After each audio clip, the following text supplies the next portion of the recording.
So welcome to this upgraded package. This is the How to Pass Psychometric Interviews, chapters 4 to 13.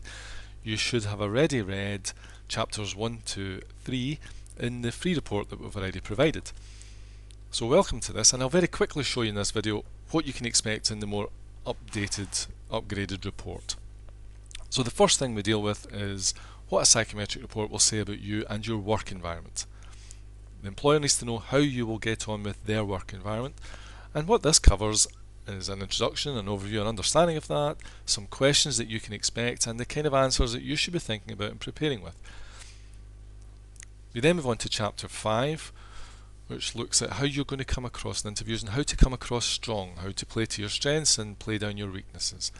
Again, invaluable when you're sitting in an interview. And by the way, if you've managed to get an interview, congratulations, because it's extremely competitive this now. And what this course is aiming to do is, if you've managed to get an interview, now you need to give yourself an edge, and this course will give you one of those edges.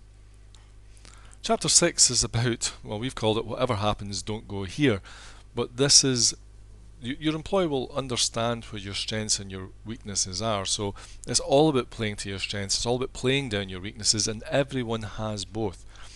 You need to make them work for you. You need to steer this interview into areas that are going to suit you and to your advantage. And this chapter, as you can see, is quite long. It's all about you, and it will show you how to do that.